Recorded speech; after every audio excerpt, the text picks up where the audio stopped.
Namaskar everyone. Today we are going to start new chapter number 6 triangles. Triangles last year में हमने 9th class में triangles पढ़ा है, जिसमें ट्राइंगल्स की कॉन्ग्रुएंसी के बारे में हमने पढ़ा है कि दो फिगर्स जो हैं कॉन्ग्रुएंट कब होंगे, जब वो सेम शेप और सेम साइज के अंदर होंगे. But here in 10th class we shall study about the similar triangles. Here similar triangles, not congruent triangles. Similar triangles के बारे में बात करेंगे. अब सिमिलर ट्राइंगल्स क्या होते हैं? सिमिलर ट्राइंगल्स ऐसे ट्राइंगल्स या ऐसे शेप हो सकते हैं जिनका सेम शेप हो सकता है, सेम शेप हो सकता है, बट वो साइज में इक्वल हो, ये कंपल्सरी नहीं है, ये नेसेसरी नहीं है. तो यहाँ पे मैंने कुछ एग्जांपल्स लिए हैं. That is congruent triangle. देखिए ये राइट एंगल ट्राइंगल है जिसमें मैंने यहाँ पे बना दिया है. ये दो राइट एंगल ट्राइंगल हो गए आपके पास. क्लियर? तो राइट एंगल ट्राइंगल में इनका सेम साइज और सेम शेप है. यहाँ पर same size and same shape, ये तो होते हैं कॉन्ग्रुएंसी, ये तो होती है congruency. Two right angle triangles, इन दोनों का शेप भी सेम है और साइज भी सेम है. दो स्क्वायर्स मैंने लिए हैं तो इन दोनों का शेप और साइज दोनों ही सेम है. एक in third example I have taken circles, two equal circles, जिनका सेम और साइज दोनों ही सेम है. Now we are going to start similar triangles. Similar triangles क्या होती है? सिमिलरिटी के बारे में आप पढ़ेंगे क्लास 10th के अंदर जो चैप्टर है, चैप्टर नंबर 6 सिमिलर ट्रायंगल्स. अब सिमिलर क्या होता है? सिमिलर का मतलब हो गया इसका सेम शेप तो होगा, सेम शेप तो होगा, but not necessary it will be so यहाँ पर हम बात कर रहे थे सिमिलर ट्रायंगल्स की. सिमिलर ट्रायंगल्स में आपके पास सेम साइज हो, सेम शेप हो सकता है. कि ये ट्रायंगल है, इक्विलेटरल ट्रायंगल है, सपोज मैंने लिया, तो इसके तीनों साइड्स अगर मैं ले लूंगी, यहाँ पर तीनों साइड में 6 सेंटीमीटर के, ये तीनों साइड 3 सेंटीमीटर के. शेप तो सेम है, दोनों इक्विलेटरल ट्रायंगल है, बट इनका साइज सेम नहीं है. सिमिलरली मैंने स्क्वायर का एग्जांपल लिखा है. स्क्वायर क्या हो गया? दोनों का सेम शेप है. शेप क्या है? स्क्वायर है. स्क्वायर नहीं हो सकता, इसके ऑल साइड्स जो होंगे 5 सेंटीमीटर वो इसके ऑल साइड्स हो सकता है 3 सेंटीमीटर स्क्वायर. क्लियर? ऐसे मैंने सर्किल, जो कि ये बिगर सर्किल और ये स्मॉलर सर्किल, तो बड़े और छोटे का डिफरेंस यहाँ पर रहेगा, जो कि कॉन्ग्रुएंसी में नहीं होता है, वो दोनों ही सेम साइज के होते हैं. सिमिलरिटी में आपके पास सेम शेप तो रहेगा, बट यहाँ पर जो कंडीशन लगती है वो क्या है कि ये कंपल्सरी नहीं है कि वहां पर उनका साइज भी सेम हो. जैसे एग्जांपल हमने ले लिया, इंडिया गेट का एग्जांपल ले लिया. कुछ पिक्चर्स में हम उसको बड़ा जूम करके देख सकते हैं एंड कुछ पिक्चर्स में उसको छोटा करके देख सकते हैं. तो these are the examples, some examples of similar triangles और सिमिलर शेप्स, जिसमें कि हमारे पास सेम शेप रहता है, but it is not compulsory that will be in same size. तो ये था सिमिलर ट्रायंगल का आपका introduction part. Okay, two triangles यहाँ पे दिया है. Similarity in triangles. Similarity in triangles क्या है बेटा? सिमिलरिटी इन ट्रायंगल्स में क्या ऐसी चीजें होती है जो आपको दिखानी पड़ती है, शो करनी पड़ती है? If I take two triangles, clear, triangle ABC and triangle DEF, तो ये दोनों ट्रायंगल सिमिलर कब होंगे?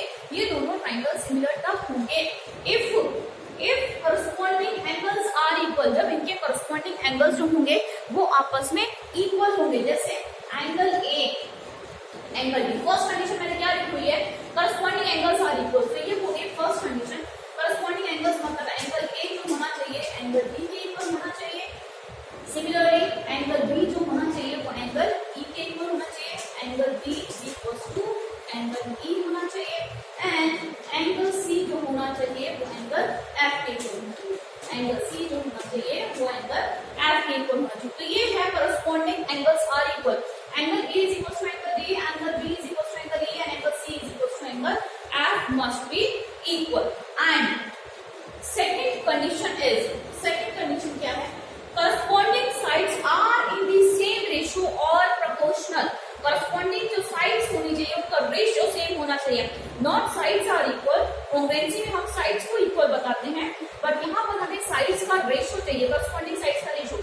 जैसे AB जो साइड है वो सेम रेशियो में इक्वल होगी इसके DE के. ठीक है, यहाँ पर AB is proportional to DE is equal to BC जो होगी, BC जो साइड होगी वो इसके प्रोपोर्शनली इक्वल होगी. BC is proportional to EF and यहाँ पर हो गया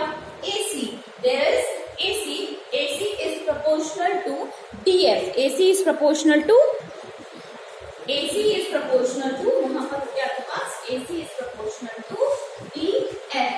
तो बच्चे यहाँ पर हमने सिमिलरिटी इन ट्राइंगल्स के बारे में देखा कि दो ट्राइंगल्स सिमिलर कब होते हैं। कांग्रेसी के बारे में हमें पता है कि सारे एंगल्स इक्वल होने चाहिए, सारी साइड्स इक्वल होनी चाहिए, बट यहाँ पर डिफरेंस क्या आ गया, यहाँ पर डिफरेंस क्या आ गया, करस्पॉन्डिंग एंगल्स आर इक्वल। ये तो एंगल्स इक्वल होने चाहिए, बस सेकंड कंडीशन क्या है, साइड्स का जो कंडीशन है वो चेंज है, sides are not equal, sides का रेशियो इक्वल होना चाहिए, जिनको हम प्रोपोर्शनली इक्वल बताते हैं।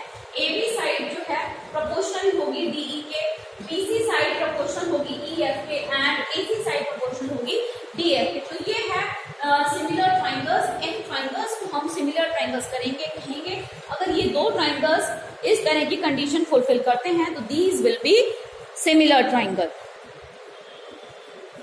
Now, basic proportionality theorem or Thales theorem. It is important theorem, very important theorem. 6.1 जो है 6.1 तो सिंपल एक्सरसाइज है आपकी। 6.2 जो है आपकी एक्सरसाइज वो टोटली इजी पर बेस्ड है। BPT थ्योरम क्या हम इसको बोलते हैं, BPT is basic proportionality theorem, और इसको हम थेल्स थ्योरम भी बोलते हैं। मैथमेटिशियन थेल्स ने इसको दिया था, इसलिए उसका नाम जो है थेल्स थ्योरम कहलाता है। अब थेल्स थ्योरम है क्या, इसको हम देख लेते हैं। सो थेल्स थ्योरम आपके पास है यहाँ पर, जब हम बात करते हैं तो triangle ABC, clear, triangle ABC की जब हम बात कर रहे हैं तो ट्राइंगल के टू साइड जो है यहाँ पर AB और AC, उनके बीच का जो साइड है,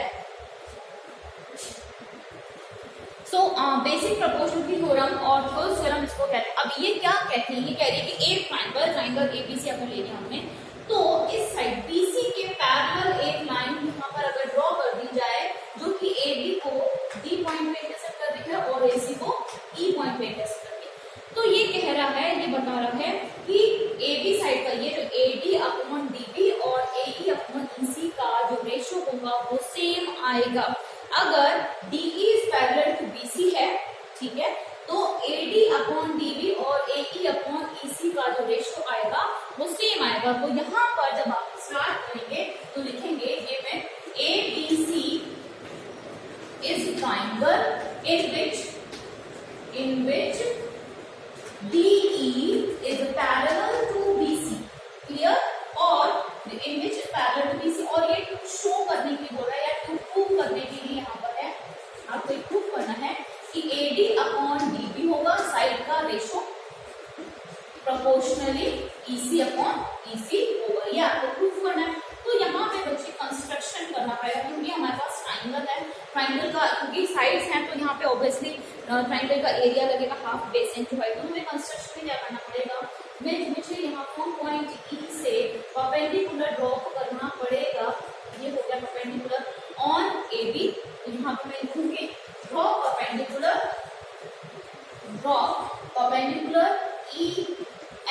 EN on AB and D से परपेंडिकुलर ड्रॉप कर देती हूँ, ये हो गया N, so and DN is perpendicular to AC, ये हो गया। ये कंस्ट्रक्शन में आपको ड्रॉप करना पड़ेगा और आपको ज्वाइन करना पड़ेगा, ज्वाइन BC ज्वाइन EB पर ज्वाइन EB एंड CD, ये आपको ज्वाइन करना होगा। अब हम क्या करेंगे, हम इसको स्टार्ट करते हैं। कैसे हम करेंगे, साइड्स का रेशियो हम कैसे लेकर आएंगे, प्रूफ इसका देखते हैं। तो प्रूफ हो जाएगा यहाँ पर, दैट इज क्या होना चाहिए, देखो ट्राइंगल ADE है और दूसरा ट्राइंगल है आपके पास। मैं यहाँ पे आपको देखो साइड कौन सी लेंगी, AD/DB लेना है, तो ट्राइंगल में कौन सा लूंगी, तो पहला ट्राइंगल आपके पास फर्स्ट ट्राइंगल ADE हो गया, दूसरा ट्राइंगल आपके पास रहेगा AE/DE और B। तो इन ट्राइंगल ADE, यहाँ पे क्या हो जाएगा, triangle ADE half base into height, area of this triangle क्या होगा, एरिया ऑफ दिस ट्राइंगल क्या होना चाहिए, दैट इज हाफ बेस क्या हो गया, जिसका परपेंडिकुलर ड्रॉप होता है, तो उस ट्राइंगल के लिए जो बेस है दैट इज AD और इसका परपेंडिकुलर क्या हो गया EN। This is equation number first. And in triangle next हमें DB चाहिए, तो DB किस ट्राइंगल की साइड में है, इन ट्राइंगल DE, इस ट्राइंगल में देखेंगे तो एरिया ऑफ दिस ट्राइंगल जो होगा हाफ बेस क्या हो गया, ये पूरा बेस है, पर DB को हमने आगे एक्सटेंड करा हुआ है तो उसका बेस क्या हो गया DB हो गया, DB और उसके लिए परपेंडिकुलर क्या हो गया, that is again EN। This is equation number 2। Now एक सेकंड ट्राइंगल जो हमारे पास सेकंड आपको ए अपॉन EC लिखा है, एक ट्राइंगल अगेन ADE, तो ये क्या हो जाएगा, area of that triangle half base. अब देखो AE पर परपेंडिकुलर बना हुआ है, ये रहा AE पर परपेंडिकुलर गिवन है, तो हाफ बेस क्या हो गया AE multiply by height is DN, that is equation number 3। And next triangle आपको EC लेना है, तो ट्राइंगल DEC हो गया, again area of this triangle is equal to half base कितना हो जाएगा, बेस हो जाएगा आपके पास EC पर परपेंडिकुलर डला हुआ है DN, that is equation number 4। Clear, यहाँ से ये हो गया, पहला हमने क्या लिया AD अपॉन FD वाला ट्राइंगल हो गया AD, और दूसरा वाला हो गया DB को कंसीडर करते हुए DB ट्राइंगल।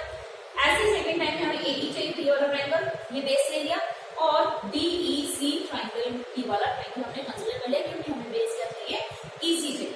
अब क्या करेंगे, अब अगर देखो आप इक्वेशन नंबर 1/2 करिए, यहाँ पे क्या करना पड़ेगा आपको, इक्वेशन 1/2 करने पर, तो 1/2 जब आप करेंगे तो आपको देखो क्या मिलेगा, half AD multiply by EM upon half of DB multiply by EM। अब देखो क्या क्या कैंसिल हो जाता है, हाफ से हाफ कैंसिल हो गया, EM से EM कैंसिल हो गया, सो आपके पास क्या निकल कर आया, AD अपॉन DB आ गया, आ गई ये वाली साइड, एक साइड तो आपके पास आ गई।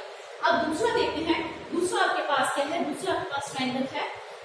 अब इक्वेशन 3/4 करने पर, इक्वेशन 3/4 करने पर तो आपको क्या मिलेगा, हाफ